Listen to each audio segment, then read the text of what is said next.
Okay, Virgo. The underlying energy here is the Queen of Swords. The Queen of Swords is Gemini, Libra, Aquarius. However, the energies of this card speaks of someone that is very good at communicating. She cuts through the truth. She doesn't take bullshit, right? So the energy here is pretty much it's not standing your ground, but it's like you're getting to the point where your truth matters. And where truth is coming up to be very important for you. Now, with the Queen of Swords, truth is very important. She only speaks her truth. She doesn't know any other way, any other language other than the truth, than her truth, right? Or other people's truth. She doesn't mess around when it comes to lies and stuff, because when she is lied to, that breaks trust. And you don't have a chance anymore. Like, if you were going to get some help from the Queen of Swords, it would be completely obliterated. So this week is centered around energies of possibly you guys feeling more, very, straight up with stuff. Feeling more,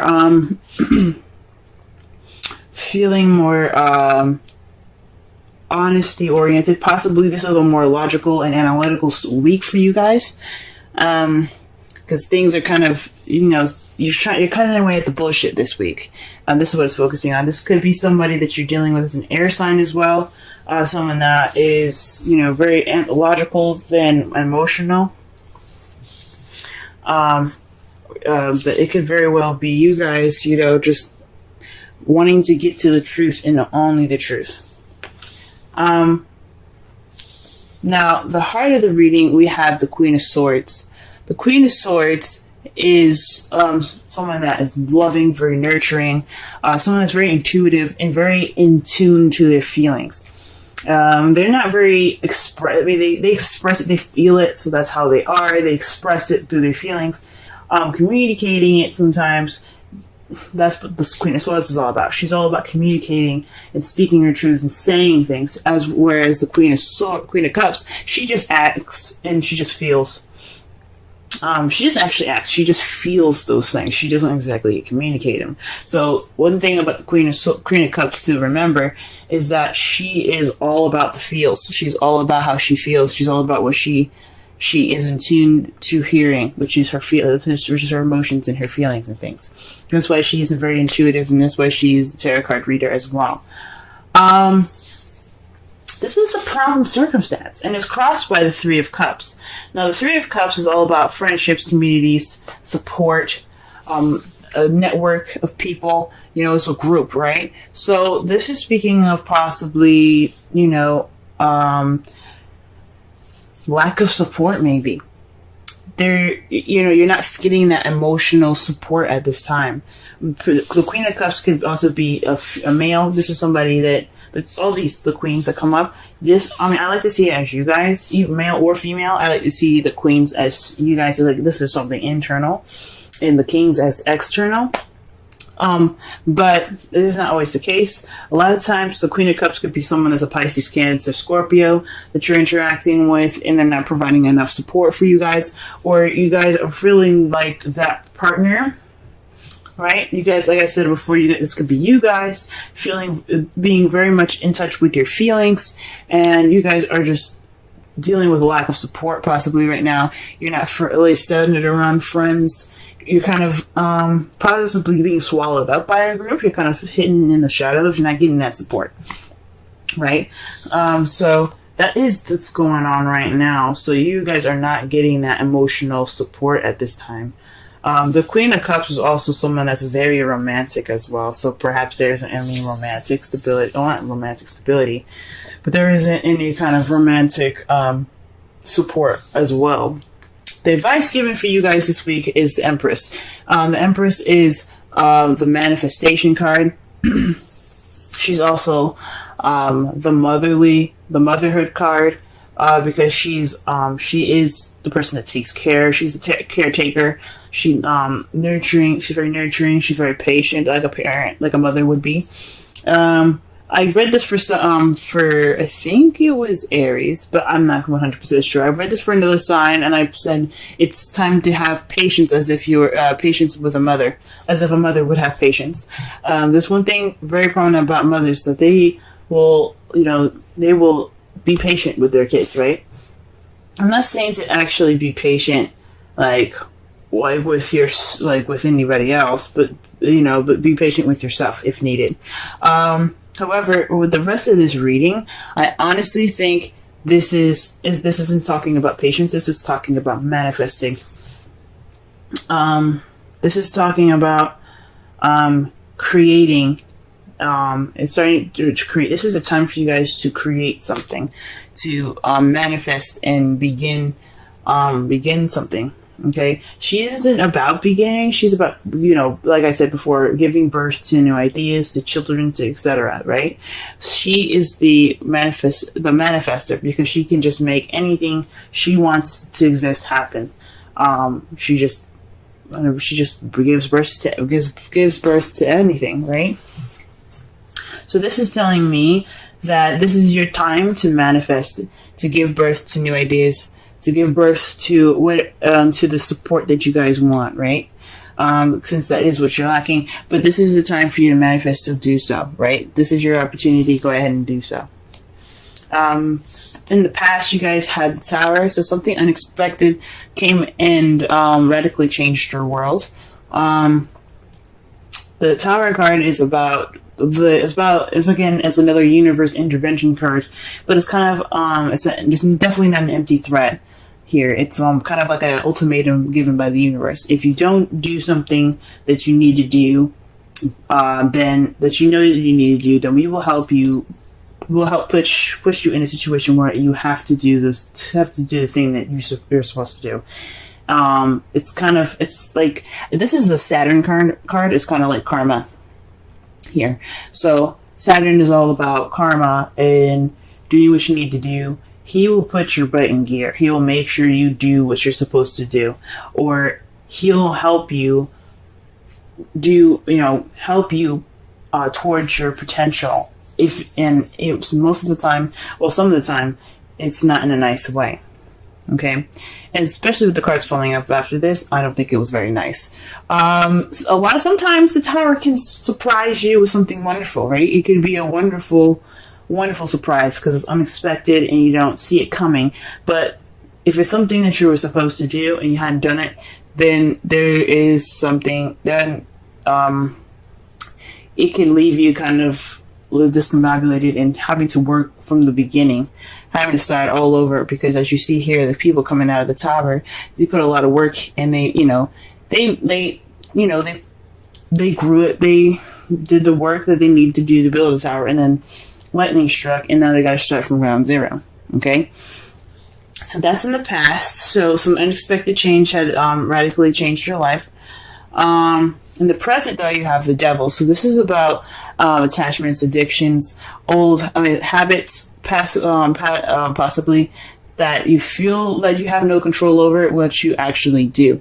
Because one thing about the Devil here is that the two people sitting on the bottom, they have chains around their necks, but they don't look distressed. They're chilling, drinking, hanging out, right? This one, like the lady here, she can easily get out because her chains are just filled with flowers. So if she wanted to leave, she could just simply stand up, break the vines, and be out, But this is voluntary. This is something that they want to do. They don't care to just hang out with the Devil. With these two people there, this speaks of a voluntary addiction. So it's something that can be broken, but you decide not to. So there could be some habits that are going on that you guys are like having to confront now. Maybe trying to break these addictions at this time. But there's definitely some sort of attachment of some sort that is voluntarily like this is kind of on you guys at this point because it's like I said, this is voluntary. He doesn't make you stay. It's up to you. So for some of you guys, could be like a karmic relationship that you guys are attached to, and those are not so very voluntary. The karmic relationship is very, very difficult to break out of. Okay, it's kind of pretty much like a deep and innate connection that you feel like you can't break, but in a way it's very weird. It's like you can, but you can't. It's so strange. Some of you guys could be having a connection with someone that is lacking in support, but you have some sort of connection with this person. It could be a Pisces, Cancer, Scorpio, or an air, Gemini, Libra, Aquarius. There could be some sort of connection in that sense, or there could be some habits that you should be breaking at this time, or there's some habits that you kind of went back to, and they're not really helpful. When you have the devil come up in your present, that's just habits that you should let go of. They're not necessarily any habits that you should keep. But however, in your foreseeable future, you do have the devil. Sorry, you do have death. Death is speaking of letting go of the past, like completely, letting it die out, okay? Letting it completely go, letting it just die. So that way you have a new beginning ahead. It's a slow, mournful kind of change here. As you see, there's, it's sad, it's dark, it's kind of grim, but the process is purifying.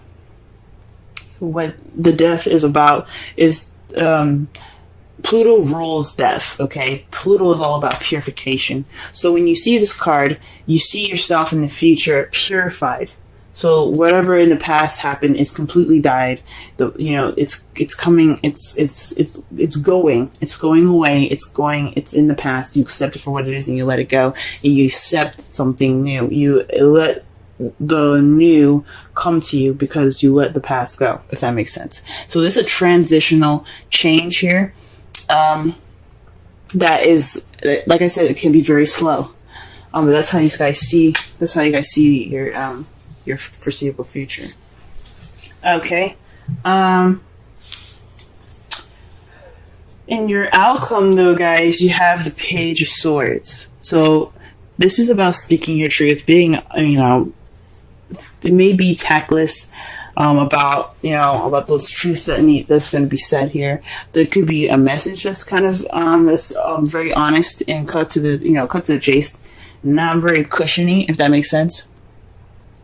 It kind of lacks tact, but the point is that it's a truth that is being received or is going to be given in results all of this. Okay, so that's interesting. So far from what I'm getting here, the Queen of Swords is basically telling me that for the energies for this week is basically speaking your truth, cutting to the bullshit. Actually, it's possibly about being detached and letting and not feeling, because the Queen of Swords is all about detachment. It's about detachment, being kind of cold, right? That's one of the characteristics about air signs, is that they can detach from a situation and analytically look at it. The problem is feels. Obviously, there's no feels, or there is feelings, but there isn't any support towards those. And right now, it's about accepting and understanding.